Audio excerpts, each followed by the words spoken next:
Something I'm fighting for these days, Cal, is like fighting against ego. You've never seemed to have that problem.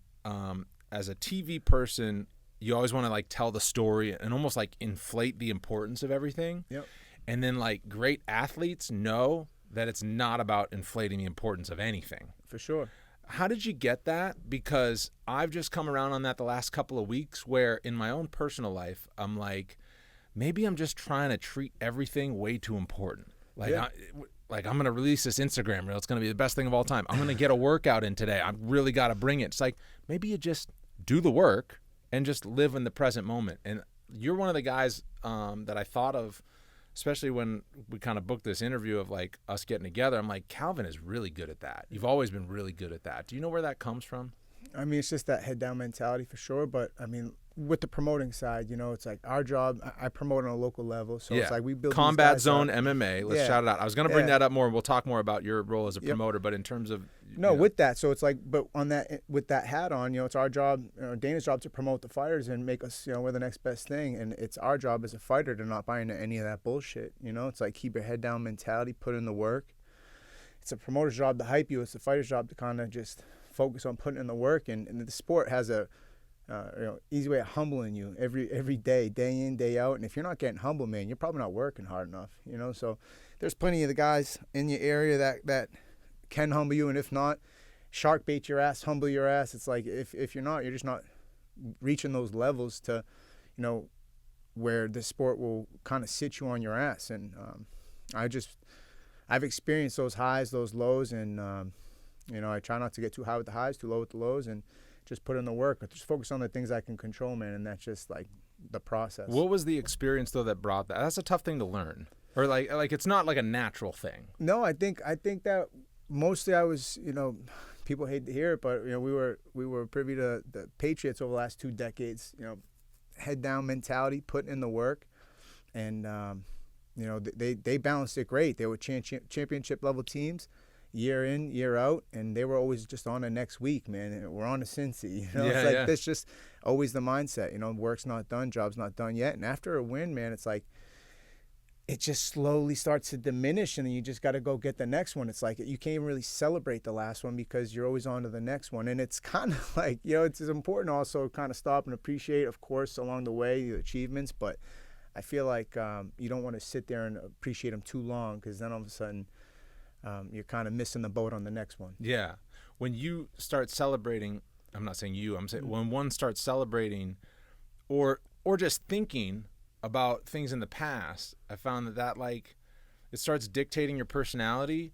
But with you guys and everybody, your personality should want to match what you want in the future. For sure, 100%. Right? So like your personality should match a champion, right? Because that's what you want. Exactly. Instead of like, I knocked out Shane Burgos in Boston. Exactly. Yeah. I mean, it's nice and it's a step along the way, but like my goals and aspirations are so much more than that, and only you could see it sometimes. So it's like they don't really understand the mentality, but that's what it took to get there. And I just try to always remind myself to focus on the things I can control and staying in the present moment, while also, like you said, training and acting as if I already am the person I want to become. Yeah. You know what I mean? Yeah. Along the way. It sounds kind of cuckoo to some people, but I think that's the way to get there. That's like the roadmap, right? Yeah.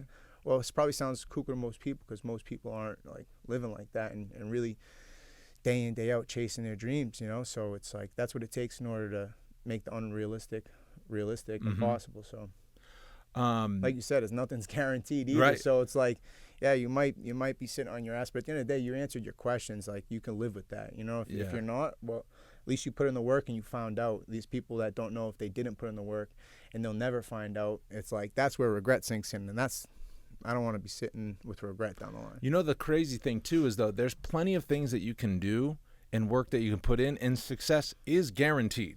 Like if you put forth the right effort towards learning a new skill.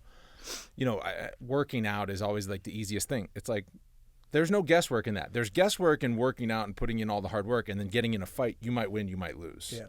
But if you put in the work in the gym, like you're gonna improve. Yeah, and then like you're saying, even with camp, like you might lose, but you still might fall like higher than you were before you took the camp. You know what I'm saying? Yeah. So it's Take like the big challenge. Yeah. Fall forward. Fall forward, always. Yeah. So regardless, even like what's a loss, maybe you didn't get it that first time, but it's like you still grew through the camp, and as a fighter, as a person. So I think ultimately that's where I find like my biggest growth is just in these camps. Every day, I just feel literally that 1% better. I've started from scratch many times in my life, man. Fell flat on my ass, and that workout and that eating healthy just gave me that feel good 1% better. Yeah. And I just carried that momentum and I parlayed it over and over, and it snowballed over a camp, over a year, and then I found that some of those setbacks led to my biggest successes. When you were, for those people who don't know, Cal was a fighter, and then you were out of it for a bit, right? 3 years. And then you see like the UFC's coming to the Garden in Boston, and you're like, oh, I'd like to fight on that. And then like I think Tyson, your manager, was just like, doesn't work like that. Like if you want to get back in, you got to kind of dive in. What was it about being off for 3 years and then being like, I was a fighter. I think I could do something with this life, with this career. Like what was it once you realized how long of a road it would be to get to where you were that made you want to dive in anyways? It was weird. At that time, I was already 14-2. When I was 12-2 when I was 12-2, I was number 1 in New England against. I fought the other 12-2, number 2 or number 1 in New England, and I became the number 1. I fought 2 more times. I still didn't get, that call that I just figured would just happen. Just real quick. Yeah. That's a sign of how different it is. You were 14-2 now, and I was 12-2 when I fought at 12-2. That don't happen either. Locally. If you're 7-0, you're in the UFC now. Yeah, and you don't fight 7-0 guys. Yeah. It just doesn't happen. It's like different. Different time, man. Right. It's each their own. It's like I get the mindset too. You don't really want to knock off another contender from where you're at. Why not both make it? Yeah. It makes sense for sure. But at that time, it was that. You just fight all the toughest guys in your area and find out who the best is, and then the best get to the top. But. It didn't really work like that for me. And then at the time, I was good friends with the promoter, and he was, making 3-4 times the amount that I was as a fighter, and he was having 4 shows a year, and I was fighting maybe twice a year. And I'm like, and this guy ain't even cutting weight, and he's got the best seat in the house. I'm like, this is some bullshit, So I ended up fighting for free. My last fight is a transitioning a payment for ownership. And so that's when you got combat zone. That's when I got combat zone. I was like 25 years old. So that's why you didn't fight for 3 years. You said, I'm just going to promote. Yeah, 25 to 28. And then I linked up with Tyson through that layoff, and I just kind of called him on a whim when the UFC was coming to Boston, and Rob was on that card. Yeah. And a lot of people don't know that, like, me and Rob were actually 1 and number 2 in New England when I took that break. So we were probably scheduled to fight at some point. Back when Rob was a 45er.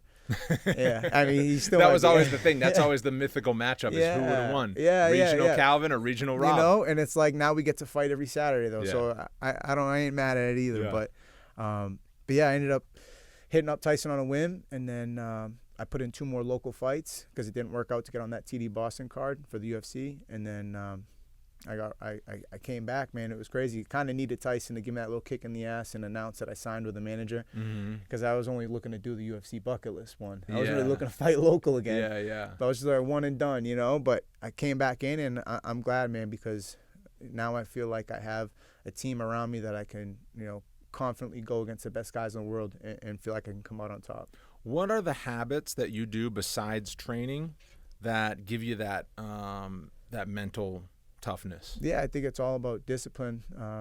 Discipline equals freedom, like they talk about. And do you read any of those books though? Oh, all of them. I don't read them. I listen to them. I'm an audiobook guy. Yeah, I like audiobooks. People will shit on me for that. But dude, I love audiobooks. You're in the car as much as you are. And stuff. I'm driving these sessions. I listen to the audiobooks, and I get way more volume in. Like, I could probably read maybe a couple books a year, but I listen to multiple audiobooks, way more than I would if I read. And I love it, man. It gets my mindset going right. Sometimes out back, like I remember, really cool story. I was in Chicago. I was listening to that book Relentless with Tim Grover. Yeah. And I had on chapter 9. It was talking about like, it literally says like word for word, it's like, you tell somebody how bad you're gonna fuck them up, you're gonna have to deliver on that promise. And I'm out back like ready to go, right? And this is the day of the fight. This is the day of the when fight. You fought out back, Lamas. yeah. When I fought Lamas, I was listening to that chapter out back, literally, because it fires me up. And it was in Chicago at the United Center. So this is where Tim Grover, MJ's strength and conditioning coach, his stories in the book takes place. So it kind of really hit home. And I had a message him. I shot him a screenshot of the book. I was like, yeah, listen, I was listening to your book out back. He's like, I was at the fight. I saw it. And then we kind of connected through there. But I listen to those things big time. And I think this sport is so much more mental than we give it credit for, And that's why I really enjoy speaking with Mike at the UFC PI. He kind of helps just structure your thoughts, and I think that's where it all begins. And it's all about how you're set up, and then this way you can go through your weeks with your head down and just put in the work because you already scheduled it, mapped it out, weeks in advance. What is it like for you when the rest of the MMA world glorifies other fighters? This is kind of a concept that I've just wondered about, because when other people start talking about the best in your division, now that you're in the top 10, right? So it's like, oh, Yair's a killer. Like Arnold is this guy. Like Max is a guy, whatever. What is it like for you when people talk about other fighters and you just kind of are working in the background? Because that kind of defines how you have risen. Yeah. Right? People certainly have a lot of respect for what you've done and what you can do. But I'm not the focus. You're the dark horse guy. And I'm all for you seem that, to relish that. Yeah, overlook me all you want, man. And I hope to one day make you all pay for it. That's really. But in terms of like dealing with it when you go on Instagram and stuff, and then you see that kind of things, what do you think about it? I mean, I try to use everything to fuel me, and not really so much in a negative way. I try to focus on the positives, and as cliche as that all sounds, but I try to stay away from all that negative bullshit. But at the end of the day, it is there, and I use both positive and negative as fuel. I like to run off the positive though. Yeah. What book are you listening to now? Right now, I'm kind of honestly, sometimes I'll go back and instead of just getting a new one, I'll go through my older ones. Because sometimes it's like watching a movie twice. You pick up different things, and so I'm right now. I believe I'm just kind of going back through my other ones. I get a lot of good ones, man. I love them. Ego is the Enemy is the book by Ryan Holiday that I read every year, and I'm like, I want to get to the point where I can recite this book. Yeah, sometimes I wonder, I'll listen to multiple chapters in a day. It's like sometimes I think I just want to slow it down and just listen to one chapter on my way to somewhere and then on the way back and really lock it in. Yeah. It's all about retention. Yeah. What good is just listening to all this shit if you're not retaining it? Yeah, because our egos can run away from us without even trying. Especially you're in a line of work like you and like me. It's like when you're in front of the camera and people, you're the GOAT. Yeah. Everybody inflates everything. Like I said, back to that. And that can really affect you if you don't just keep it in check. 100%. So I read that book and I'm just like, oh, what am I? I'm just part of the big machine. Yeah, man. I'm just part of I hope it can play my part. Yeah, and I'm out here obviously out here in Vegas. I'm by myself, so I'm just sitting outside on the back porch looking at the view, and you got just if you look up, man, you just realize how small you are. Yeah, you know what I mean? We're on this planet, things spinning, worrying about taxes and shit. You know what I mean? Right. What are we doing, man? That's we're a human experience. We're all just trying to find happiness every day. Keep it positive, keep it light, and just not get high with the highs, low with the lows, like we said, and just find things that can continuously make me happy, which is the process, right? It's not really that destination, because people ultimately say you put all your emphasis on getting that belt. When you get that belt, you're gonna be pretty disappointed because it's not gonna be all that, wonder that you think it is. Or at the end of the day, I like to, obviously we want to get that belt and we want to feel that and know it ain't shit. You know what I mean? Yeah, it's something get rich to say money ain't shit. But it's at the end of the day, we're not gonna look back on the wins and losses. We're gonna look back on the memories and the moments we shared and the experiences we had. So I try to be mindful of that shit, and that's all reframing your perspective to be grateful for the little things. On the back of my phone right now, check this out. This is my last weight cut. See that? That's your phone screen? Yeah. That's your lock screen. That's my lock Hold screen. on, let me see. Yeah. So it's just me. I just made weight. Tyson took a picture. And this is his lock screen. I just like that because it reminds me of being grateful for just a sip of fucking water. You know what I mean? And just also hitting my goal, but how minimal it's anything, nothing. And just nothing. I just hit my weight, and I just want I'm just grateful at that moment for just not having to run on a treadmill, not having to work off another pound, just taking a sip of water. I just want to remember in that moment, how I used to have my opponents on my background. Yeah. Man, that shit was too stressful. I look at the time and I'd be driving myself crazy. I'd set myself memos on my phone. Right Who did you do that for? I did it. My last fight I ever did it for, and I stopped doing this, was this kid, Chris Foster, who Rob actually so fought back pre-UFC. Pre-UFC. My last fight before I got to the UFC. Yeah. And so I used to have him on my phone, and then I used to set reminders of my shit. As soon as I booked the fight, I'd be 2 weeks out. I'm he's running right now. Are you? All this crazy shit. Fucking with myself. You'd write notes to your future self. I leave an appointment. And I'd be sit on the couch, just finally relax, and see some shit like that. I'm fuck. I get up. I just start getting in some work.